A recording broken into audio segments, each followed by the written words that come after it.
Hi there, Elevated Planet community. This is John Drew from Elevated Planet, and today I am having a conversation with Fay Vale.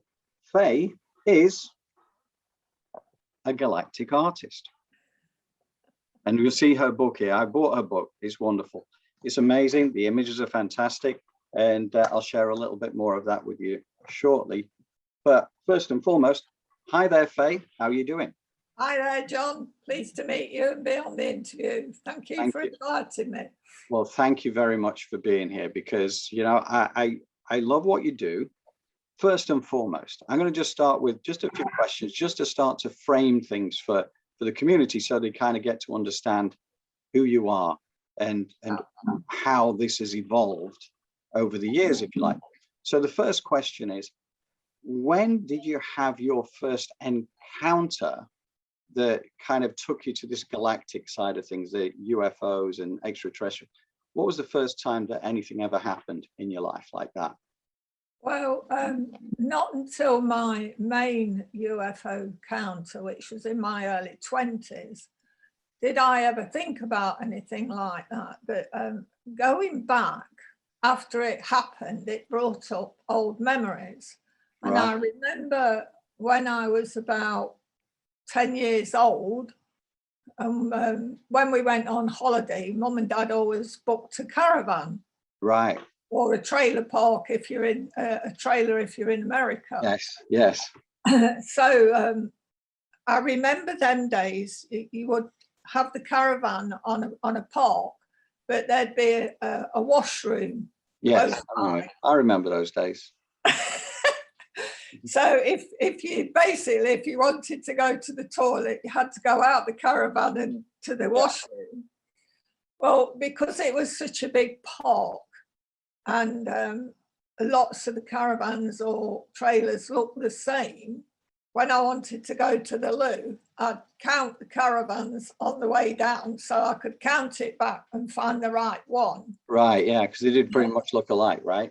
That's it. And the only thing I can remember is this particular time, it was early evening, but it was still light.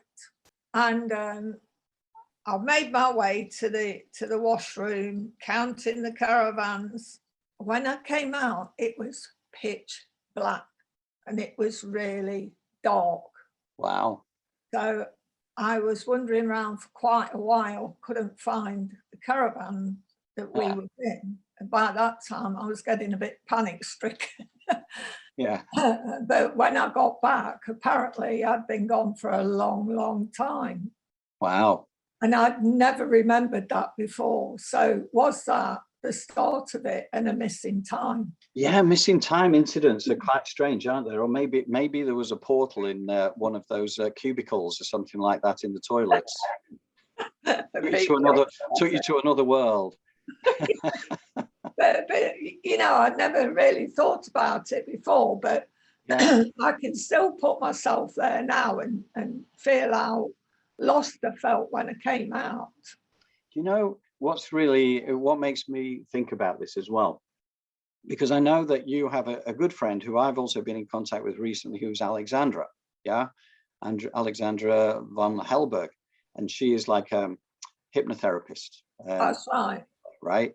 And I know that where missing time is concerned, a lot of that hypnotherapy sometimes uncovers what was going on during that lost time. Is that anything that you've ever kind of pursued at all? Once when I first moved to Glastonbury, Mary Rodwell, who's a friend of mine, who I met accidentally when she was at a conference in Glastonbury. Right. She messaged me and said she got a student coming to Glastonbury and would I welcome her and show her around. And this girl had just finished a course with Mary doing regression. So the girl stayed with me a couple of nights, and she asked me if she could do a regression on me, and she did one then. Right. First time I've ever had it done, but on the regression, I did remember that I'd been on the spaceship. Right. I never knew that before. Yes. And it unveiled a lot lot of things. Yeah. That's kind of what I recall from reading a lot of the books by Dolores Cannon, you know, who did a lot of this stuff, and she was regressing a lot of people. And, you know, there was a lot of mundane stuff within that, you know, thousands upon thousands of relatively mundane past lives and various other things.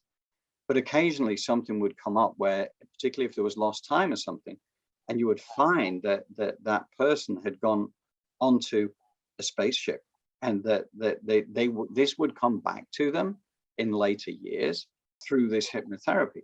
And I find this fascinating because whenever these things happen, there's obviously a defensive blocker that comes in that does not allow you to remember anything that's gone on. Yeah. Because it's probably going to just be too much, right, to actually take on, particularly in this 3D world that we live in, right? We have a very narrow view of life and existence when we look at it through a typical 3D lens. And it's only once you start to dig under the surface, you realize that everything is so much bigger and so much more magnificent than it is within our narrow range of senses of vision, of touch, of feel, of smell, and taste. We have very narrow senses. An entire universe exists outside of those range of senses in different dimensions. And I find it incredible. And I love it. Yeah, it's a bit like a horse with blinkers on, isn't it? And it's tunnel vision. And when you start connecting and it opens up, it just is infinity itself, because it just goes on and on and on. And the more you learn, the more you seem to allow in. Yeah. And you know what the curious thing is as well, from my personal perspective, is that when I've listened to books, read books, whatever, there are certain things that resonate immediately as absolute truth. And certain things I would question and say, well, it doesn't feel right. But certain things, it's not like I'm learning it for the first time. It's like I'm reading it, which is allowing me to remember what I already knew. And it's an odd sensation, but it kind of comes with almost with 100% certainty that what you've just experienced, read, heard is truth. Yeah. And therefore you can step forward. You've now remembered, you've taken another step forward. But when you went back when you had your hypnotherapy session then, and you realized you'd been on a craft. Yeah. Did you remember what the craft was like? Yeah. In my last experience, when my art began, I was driving home with a friend. She was driving, and a white owl flew straight across the windscreen and settled on the tree at the side of where I was sitting. She was driving. And when I had the regression, the white owl morphed into a being. And he was the one who took me on the ship. Right. And I can remember, the most thing I remember about that ship was the floor, for some reason. And it was like, you know, when they put concrete floors down and it's all bumpy, it was like that. And it was a dark grey, but it had tiny little red lines running through it. And for some reason that stuck in my head. Right. But the ship, the left-hand side of it was like a massive, massive window. Right. And there was all planets and routes where ships went to, but it was all moving all the time. Wow. A bit like our sat-navs, but way, way more sophisticated. Sure.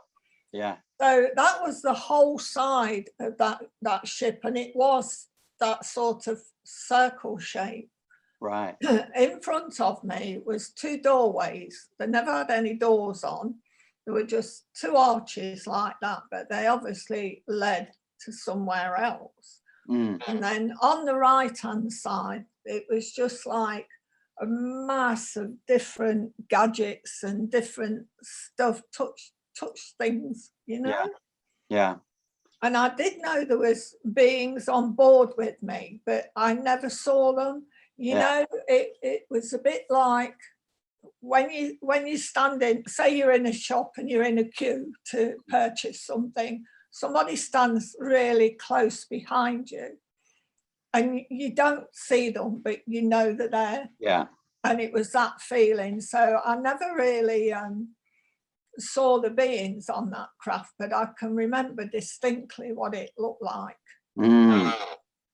Yeah, it's interesting, isn't it? Because again, we know that everything is vibration, right? Everything is, that's what we are. We're energy vibrating at a certain speed. And we know that if it vibrates beyond our range, then you don't see it.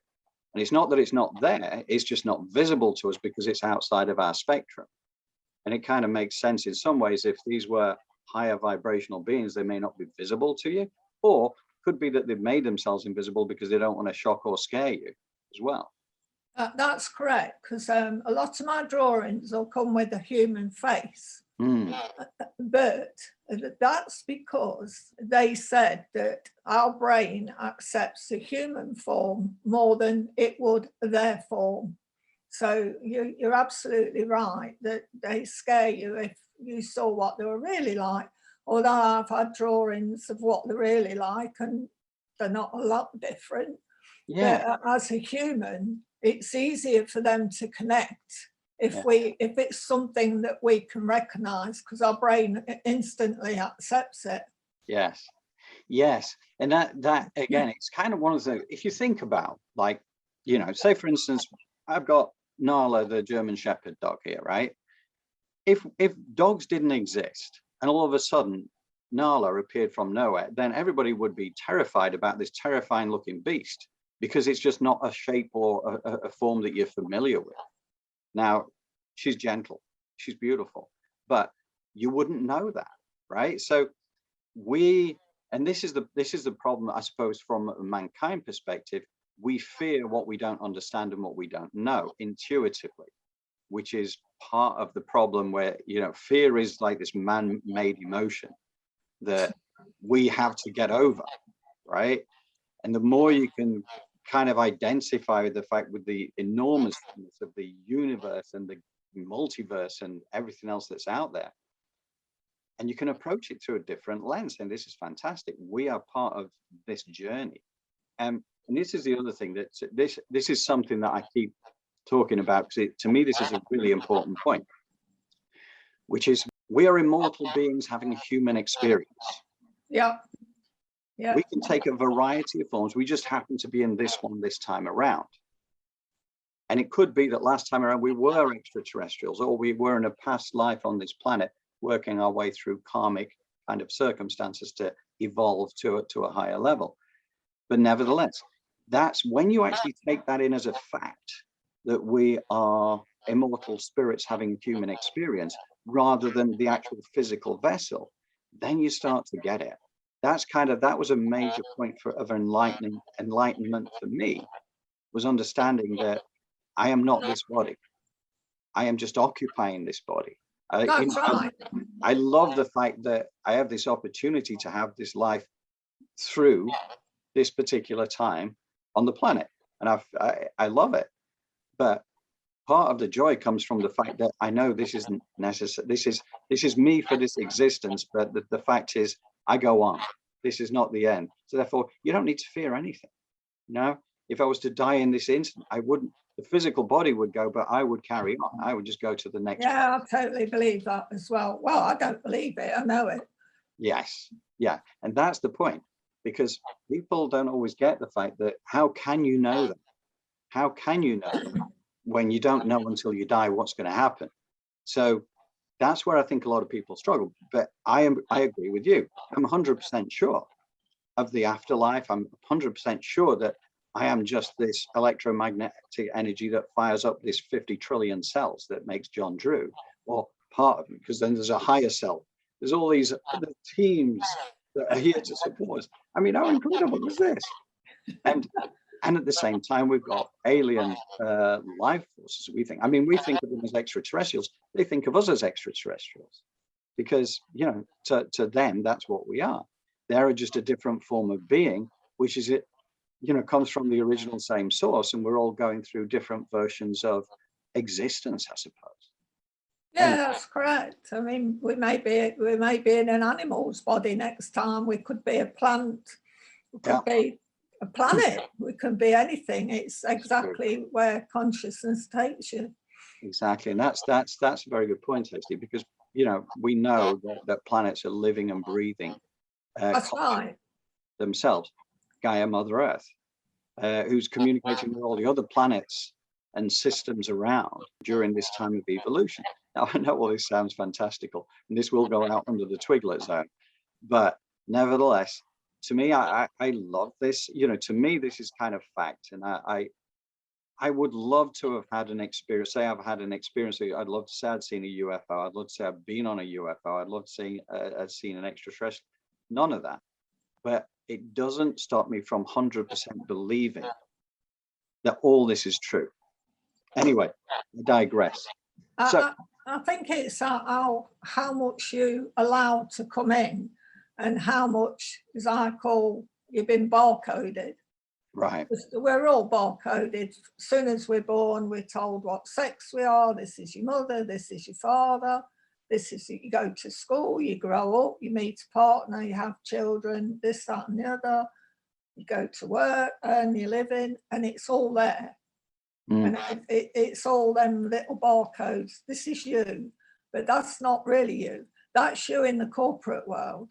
But in the amazing world out there, or worlds, or whatever it is, you are so much more. But because we're stumped with this thing, it's so difficult for a lot of people to move past that, because they're so in that. And that's what causes the fear. Yes, it's this conditioning and programming that we get in life, right? That and it's designed to keep us small. It's designed to keep us believing that this is us, that we are the physical vessel. We can die. We may never come back again. It's, you know, and then everything is around fear. And there are those out there who like to maintain control of what's going on. So they promote the fear, they promote the division energy, which helps us to be controlled, because once you're under the influence of fear, then you reach out to those you think can protect you. Yeah. Correct. But once you become fearless, then you become independent again. Well, they're powerless when you're fearless. Correct. So it's just a case of finding that, identifying with the fact that so much of this is just this false version of reality that's being created for us that is designed to keep us small. So, and once you get through that, it's a beautiful thing. Now, do you think that you have ET roots yourself in terms of past lives and things? Do you think, because I've heard that a lot, where people have these things, you know, things like you've experienced, tend to find that there are galactic roots there that have created this in the first place. Yeah, well, I've always been attracted to the moon for some reason. It's always fascinated me from being a child, but that's a lot of people. But when I was with my family when I was young, I never felt like I belonged. I always felt like I was adopted, the odd one out, which I still feel. Right. If I think back to maybe where I came from, I never think that I came from a planet. I always think I came from a starship, and that was where I lived. And it was like, you know, like when you watch Star Wars or whatever, and you got these massive ships like cities. I've always felt that's where I was. Yeah. And it's really difficult when you're on Earth, because you never feel like you can find home. No, I've heard that a lot from people who struggle to associate with the density of the planet, because life, and again, this is one of the things I understand, that life on planet Earth is actually one of the most challenging places to come for a life experience. And we come here for a life experience. We set out in advance what we want that to be, but also at this time, because we are, whether it's shifting dimensions, third dimension to the fifth dimension, or whatever it is supposed to be that's happening, that's evolving us to the next level, which I believe is happening over these next few years, decades, whatever. Yeah. But there are a lot more extraplanetary hybrid types or star seeds here on the planet, because they're not stuck in the density. You know, if for those of us who've been in past lives for thousands of years and we're struggling our way through getting out of karma, there's been a lot more beings introduced, as you know, into human entities to help with this, because they are not bogged down in karma, because they're not caught up in the programming of life to the same degree. But honestly, I've also heard that it's a big struggle for those people, because a lot of them just want to end it or want to commit suicide because they can't associate with the density that is on this planet. Yeah, that's correct. There's so many pressures on people today. And being a light worker, it's a big pressure at the moment, because we're trying to open people up and get them to see the bigger picture. You're working hard. We all work hard to try and help this to evolve and to begin to grow into what it should be. So we're like sort of mercenaries in a funny way. And it's just as difficult for the light workers, because it's so hard to get your side of it over, because most people are so programmed. And unfortunately, on the earth, there's a lot of greed and power. Mm-hmm. And greed and power can do a lot of things. So you've got them added difficulties. But because we're so open and allow consciousness to come in, we can keep going, because it's like, say you was trying to learn a script, you have to go it over and over and over it again before you can speak it without reading it. And it's the same thing, and this is what we're doing. We're just going over and over and over it again. And as soon as there's even one person who can say it out loud without reading the script, we've worked our magic. Yes, yeah. You know, I like to think of us as maybe as benevolent mercenaries then. That's kind of like a way of looking at it as light workers. But one of the things that I feel that I'm on this journey because I represent the mainstream to a large extent, because I spent 58 years as very much in the mainstream, stuck in that world of corporate type of stuff, of the working long hours, of doing all that kind of thing and not realizing any of this stuff. The last 4.5 years has been a vast learning experience for me, and it's fantastic, and I love it. It's totally opened me up. But I can still go back to when I was like 57 years old and realize I knew none of this stuff. And so I can kind of go back and say, well, I respect people's view for them to think this is deluded nonsense, because that was me not that long ago. Now my mindset is kind of completely different, and I'm excited about the future. I'm excited about everything we have ahead of us. And I am excited about this journey of continuing to take the message out there. But I'll never be preaching. I think that all you can do is share your truth, and for people then to pick out of it what works for them and to ignore what doesn't. Because everybody has a time when they're supposed to come online, or maybe they'll never come online because they're not supposed to. Yeah. But it's not something you can force. But for our part, we can just keep putting the information out there and actually make it the joyous celebration of life that it's supposed to be. To me, that is a key, because life is not supposed to be full of fear and stress and anger and judgment and violence. None of that. This is supposed to be about living, from the heart, living in joy, plenty of laughter, plenty of fun, plenty of karaoke, whatever it takes. But it's about celebrating life, because we're here. We might as well enjoy it. And the more we share in this community consciousness of these highly high frequency, what I'm trying to say, the more we share that, the more it kind of multiplies outwards. After a while, people realize they have a choice. Yes, you can be stuck in fear, stress, jealousy, anger, judgment, or you could do this instead. You have a choice. I think now, going back to saying like that you worked all them years in a corporate job, We've all done that. And of course, we've got to do that part of it, because how are we going to understand the earth if we've not experienced that? So whether it comes later on in life or you're a starseed and you're born straight into it, it doesn't really matter, does it? It's just that some of us have different learning to explore than others. And then when the time's right, the rainbow suddenly appears. Yes, yes. It's quite amazing. It is quite amazing. So you've been on a spaceship and you remember aspects of that. Did it feel good? Did it, when this came back to you through the hypnotherapy session, how did it feel to you at that point? Was it like light bulb moment? It was quite confusing. It can be a bit confusing because you always think something that dramatic that you wouldn't forget it. It'd be the first thing.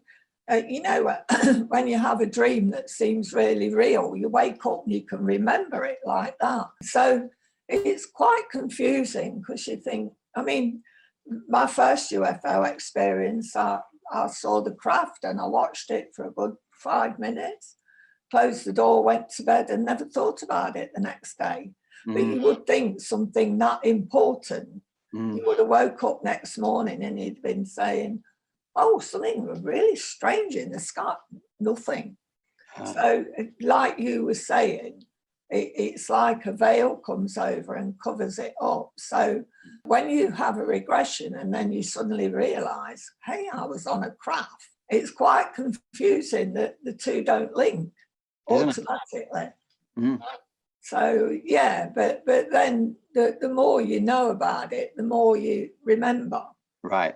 And I think you get to remember when the time is right, because it's almost like a defensive mechanism, like your higher self or whatever allows you to to remember things. It's kind of like you talk about Mary Rodwell, who, I mean, she's hugely well known in this line of work, right? In terms of the hypnotherapy and everything else. I mean, she is the topmost in the world, I would say. Yeah, and you're right. Forward on your book as well, which is nice. But the coincidence of her having the student come to Glastonbury to put you under the, to give you that first ever regression, to my mind, that wasn't a coincidence. That was a synchronicity that was supposed to happen that enabled you to remember because the time was right to remember. You're correct. You're correct. I think that too.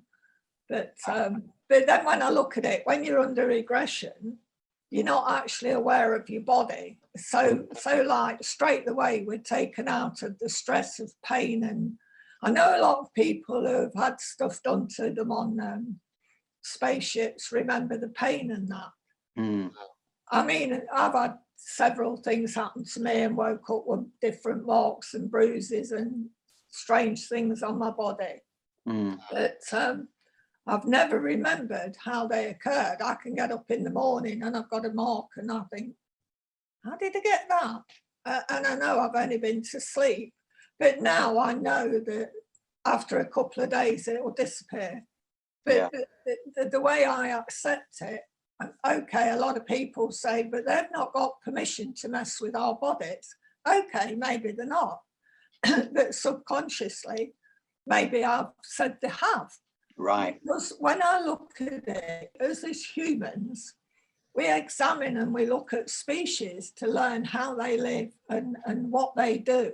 And I think it's the same thing, because through my writings, lots of ETs don't understand emotion because they don't actually have emotion.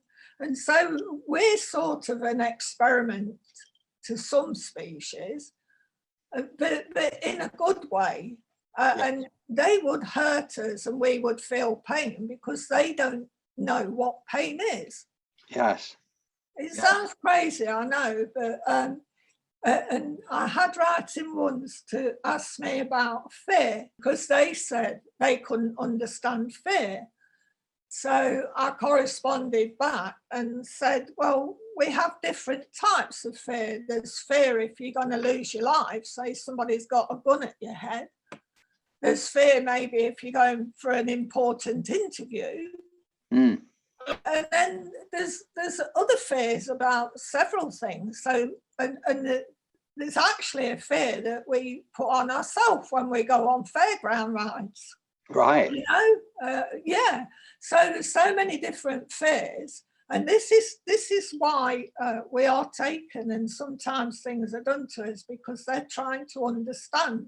The more they understand how we work, they can work with us. So like they said, if they could conquer fear, their communication would be just like that. Yes. Yeah. So there's lots of aspects to. I mean, nobody likes pain, but then if the pain is moving forward to being more of a union, more of one, then hey ho, some of us have to do it. Yes. Well, as far as I'm aware, it's never happened to me. I've never woken up with any strange marks and bruises and stuff. So I think that's an experience that still awaits me at this point. But to your point, though, again, a lot of the stuff I've read over the last couple of years in particular, it turns out that the point you made about you don't, you know, like other people saying, well, they haven't got the permission to take my body to kind of do tests on. But from what I understand, that once you tap into the higher self says, oh yeah, no, we gave permission before she was born. Exactly. Exactly. Because they know, they understand that we are not the physical body. That's right. I mean, it's only like looking at a car you're going to buy and make sure the engine's running, this, that, and the other. It's the same thing, and they're just curious, the same as we're curious. I do believe that they found bodies in Roswell, and they've had ETs loads of times. Yeah. What they've done, they've experimented on them, they've looked at them, they've found everything. It's the same thing. Yes. What they don't understand is they're on about, oh, there's all these UFOs, is that a threat to security, is that and the other? But that's regardless of how much stuff we're sending out up there. It's crazy. Well, the thing is that I suppose because the human race is so steeped in emotion, it also makes us very dangerous relative to most species, because there's always some idiot. We have aggression, we have fear, therefore we have the need to defend ourselves, and we defend ourselves by attacking people and by attacking others. And therefore, one of the things that I know that, or I believe, certainly in terms of the extraterrestrials and other life forms, is that they have to be careful about how you approach mankind, because there's a defensive reaction, and there's also political types that are out there. That's right. Around for a long time, who want to create the fear agenda because it maintains control. And if they need to create fear around the alien types of existences, then that's a great way to do it, because we don't understand it. We don't know what they look like. They look very different. They, you know, so there's plenty of reasons to have fear around that. And that's one of the risks, I suppose, to a degree, is that the governmental forces will, we call it a false flag event, make out we're being potentially attacked by alien beings, and therefore we need to get our retaliation in first. And it's crazy stuff, but we know that there's been so much suppression of information at that high level. You know, you've experienced things directly yourself. Millions of people around the planet have experienced something similar.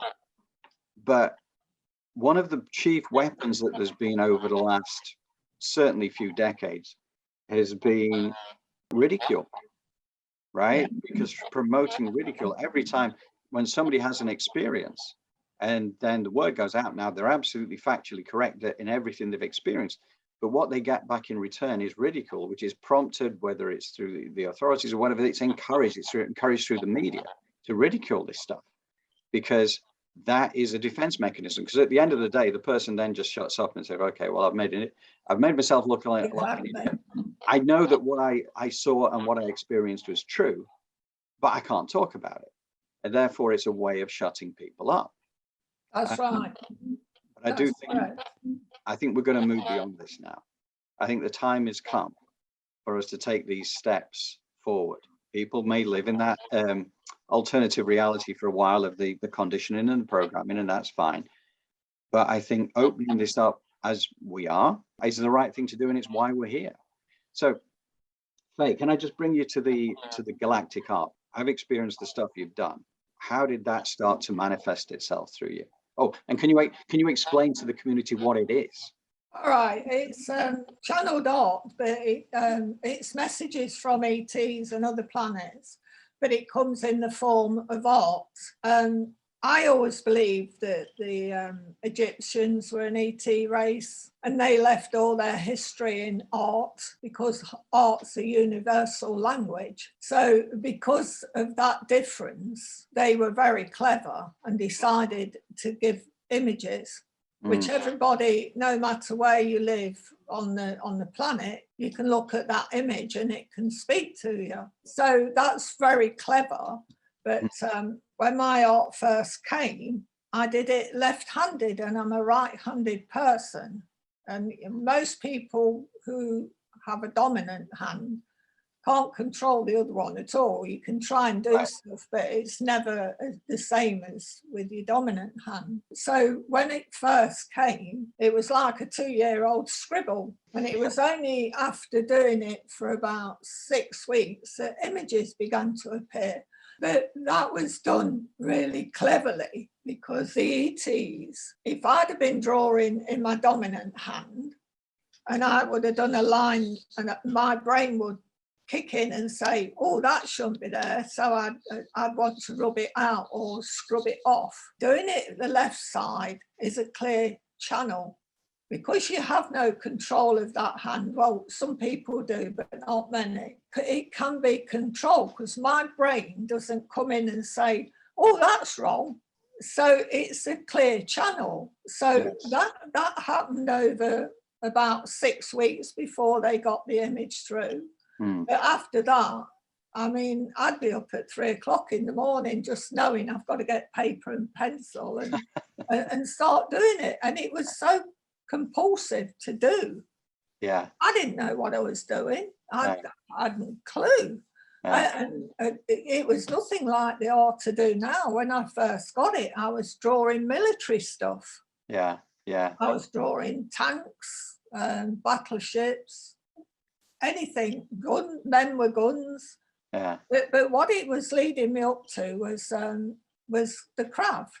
Because from the men with guns and that, I went to landing strips, and then I was drawing aeroplanes on runways, and then I started drawing rockets ready to go off, and then after that I got crafts. So they sort of introduced me from the technology we had right up to, it's so clever.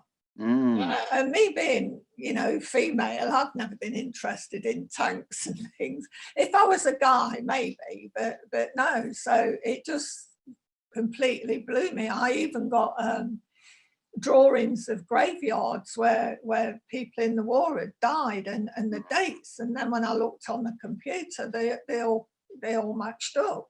Wow. So it was like they took me through the history of the military side of it. And when I think about it now, lots of sightings are seen over military units.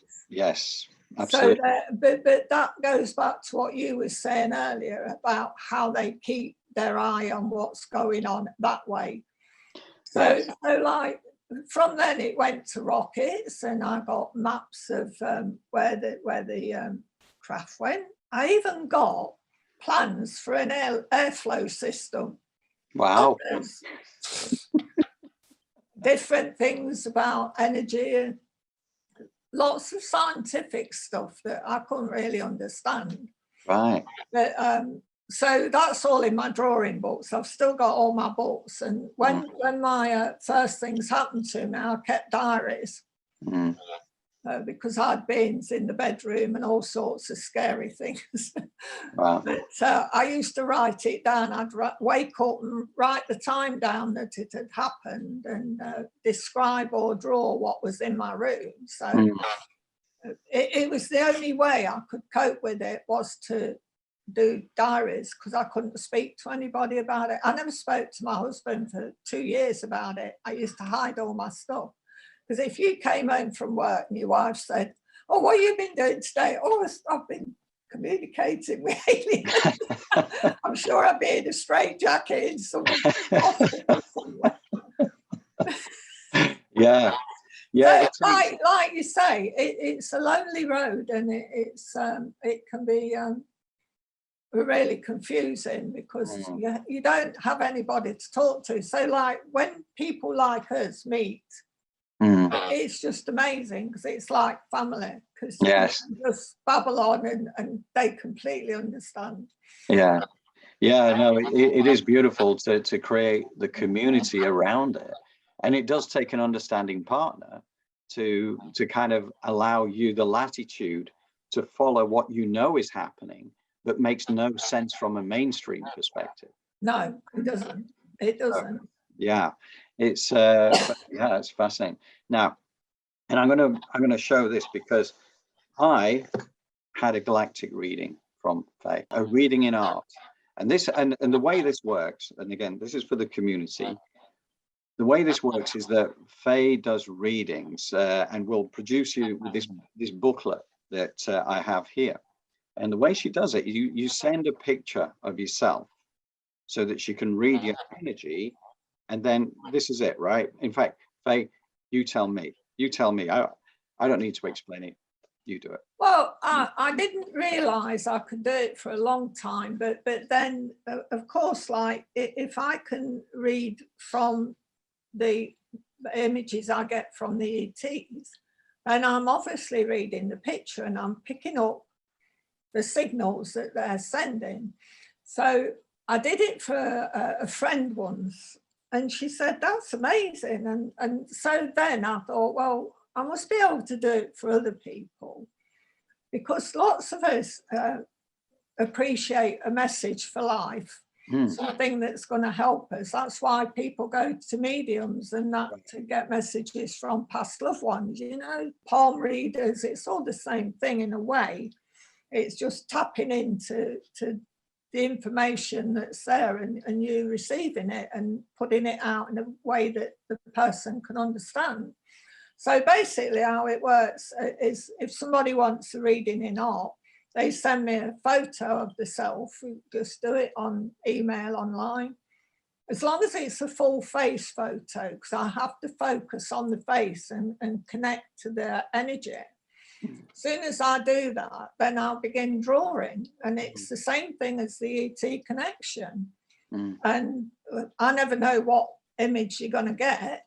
Lots of people have animals, whatever comes is what your images is put on this paper. And then from the images, each line and colour will tell me what it's there for. And then I just write it down, and some things are really bizarre, but you have to put them. Well, you had a bizarre one, didn't you? I did. But a lot of it does, you know, it makes sense. And here's the odd thing as well, is that one of the things that was in my reading, which didn't really, I was thinking, well, where does that come from? And you were asking the same question, because it was a vision of, it was Marilyn Monroe. And you didn't understand what that meant necessarily, albeit that it could be, because there's a longer story behind this, but Marilyn Monroe was believed to have been assassinated effectively because of what she knew, which covered a variety of things, but it was pretty much related to the Kennedys, and that was the reason. And because they've proven within the reports that she didn't take the pills that were scattered all around her. There was poison in her system, but there was none of those pills in her system. So therefore, it wasn't that killed her. And you know, maybe she was assassinated because of what she knew. Now, I'm not suggesting that I'm likely to be assassinated, but it was only, I've not thought of Marilyn Monroe for decades, but within a day of receiving this explanation from Fay, I was listening to an audiobook as I was driving down the road. And the next thing was they were telling me all about Marilyn Monroe and the fact that she'd understood things relating to spaceships, because she'd heard it from the Kennedy brothers, because they knew a lot of things and they were looking to disclose certain things. Exactly. And they were demanding information from the CIA. They were demanding information, aligning NASA with the Russians, and this is what they were wanted. And then, unfortunately, the president got assassinated. Marilyn Monroe died. And okay, conspiracy theory. But it was amazing that the day after I got the explanation from you, as best you could work it out, I then get this audio book telling me everything about Marilyn Monroe that I needed to know. So anyway, it's a curious thing. But yeah, talking about having to just tell it as it comes. Don't judge it, put it out there. Now, I'm going to show you this because as best I can on here. In fact, I'll probably put a proper picture on there, but this is the drawing that came through. And then there's the full explanation over a couple of pages of exactly what each section of that drawing represents. So that drawing came through. The information that backs that up, does that follow it after you've finished the drawing? I just sit and look at the drawing, and it's like each bit talks to you and you just write it. That's why, like the Marilyn Monroe, that it was like just a flash of her. But that was, I believe that was in there because her death stopped us from hearing more about the ET program. Yes. Because Kennedy was about to speak about it. He got assassinated, and she knew because she had that long affair with him, and she was ready to speak as well, and the same thing happened. So they were trying to, because you've got such an inquisitive mind, they were reminding you of that and bringing it into your concept to make you curious, and it was really strange that you got it the next day, but it was meant to be. Exactly. It's a bit like with that, we're talking about that hypnotherapy session you had. That was supposed to happen. That was supposed to happen. You know, there's things that you out of all the things that come on the radio. Yeah. Synchronicity. That's what it is. But yeah, and then there's the reading that goes on beyond that, which is like the personal reading. And there's cards as well. There's a galactic card section, right? Yeah, I did 2 packs of galactic cards, one with my first drawings on, because it was a way of getting the drawings out there and speaking to people. And then I had so many drawings of animals from other planets that I did a card pack of planetary animals with messages on. Because that goes back again to when I talked about them experimenting on us to find out how we live.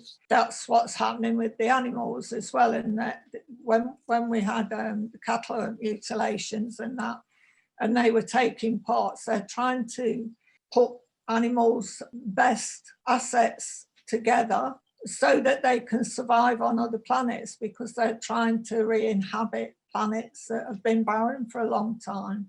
Yeah, and that's again, that was one of the realizations that came to me a little while ago as well, is that, you know, we get worried over the defense of our planet versus these extraterrestrials, which actually completely ignores the fact that the reason we're here in the first place is because of extraterrestrials.